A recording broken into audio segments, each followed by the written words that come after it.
Hello అండి అందరికీ. Welcome to my channel అన్నం ఆయుర్వేదం. పప్పు అంటే ఇష్టం లేనోళ్ళు ఎవరైనా ఉంటారా?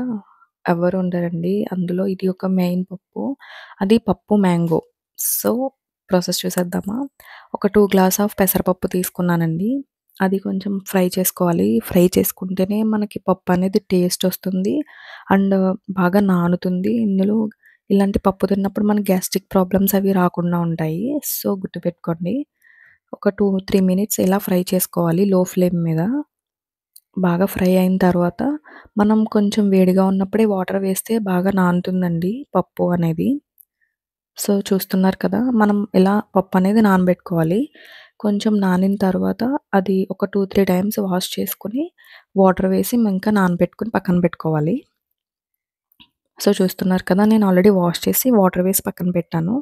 ఇందులోనే కట్ చేసి పెట్టుకున్న ఆనియన్స్, ఒక 2 పచ్చిమిర్చి అలాగే పప్పు మ్యాంగో కాబట్టి ఇవి కూడా చిన్న పీసెస్ కింద కట్ చేసుకొని అది బౌల్‌తో పెట్టుకున్నానండి. మనం డైరెక్ట్‌గా యాడ్ చేస్తే పప్పు అనేది బాయిల్ అయ్యి కుక్ అయిన తర్వాత కూడా అది గట్టిగా ఉంటుంది తినడానికి.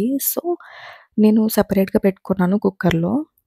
సో, చూస్తున్నారు కదా! ఒక 2, 3 విజిల్స్ వచ్చిన తర్వాత పప్పు అనేది చాలా మెత్తగా అయిపోతుంది. అప్పుడు మనం సెపరేట్ చేసుకొని, మనం బౌల్‌లో పెట్టుకున్న మ్యాంగో పీసెస్ కూడా అవి ఇందులో వేసుకొని 2 మెదుపుకోవాలండి. పప్పు గుత్తితో మెదుపుకుంటే చాలా మెత్తగా అయిపోతుంది. సో, నెక్స్ట్ అందులో కొన్ని వాటర్ యాడ్ చేసుకొని లైట్‌గా పసుపు, కొంచెం సాల్ట్ కూడా చూసి సరి చేసుకోండి. ఇందులో మెయిన్ ఇంకొకటి ఇంగువండి. సో, చూస్తున్నారు కదా! ఇది ఒక చిన్న స్పూన్‌తో ఒక 2 స్పూన్స్ అనేది యాడ్ చేశాను. సో, గ్యాస్ట్రిక్ ప్రాబ్లమ్స్ అయినా, కొంచెం ఏమన్నా తిన్నా డైజెషన్ అవ్వడానికి చాలా యూజ్ అవుతుంది ఇంగువ అనేది. సో, ఇలా ఒక 2, 3 మినిట్స్ బాయిల్ అయితే సరిపోతుంది. నెక్స్ట్ ఇందులో ఇంకొక మెయిన్ తాలింపండి. తాలింపు వల్లే పప్పుకి టేస్ట్ వస్తుంది. సో, ఆనియన్స్, కొన్ని వెల్లుల్లి, ఎండుమిర్చి, కొంచెం కరివేపాకు. సో, చూస్తున్నారు కదా! ఇవన్నీ రెడీ పెట్టుకొని ఫస్ట్ ఆనియన్స్, వెల్లుల్లి ఫ్రై చేసుకోవాలి. ఇందులో టేస్ట్ ఇచ్చేది మెయిన్ వెల్లుల్లి అండి. నేను ఏ రెసిపీ చేసినా తాలింపులో వెల్లుల్లి వేయడం మర్చిపోను. సో, మీకు కూడా చెప్తాను. మెయిన్ వెల్లుల్లి దంచుకొని వేసుకొని బాగా ఫ్రై చేసుకోవాలి.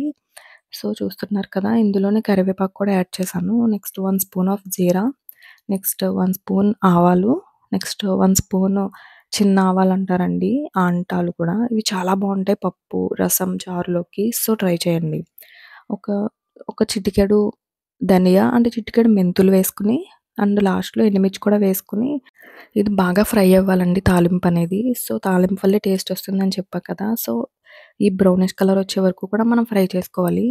సో, ఇందులో ఇంగువ కూడా యాడ్ చేసుకోవాలండి. మనం పప్పులో ఎలా యాడ్ చేసుకుంటామో అందులో హాఫ్ ఆఫ్ ది క్వాంటిటీ ఇందులో తాలింపులో కూడా యాడ్ చేసుకోవాలి. మనం ఏ తాలింపు పెట్టుకున్నా కూడా యాడ్ చేసుకోవచ్చండి. చారు, మజ్జిగ చారు, రసం ఇలా సాంబార్ అన్నిటిలో.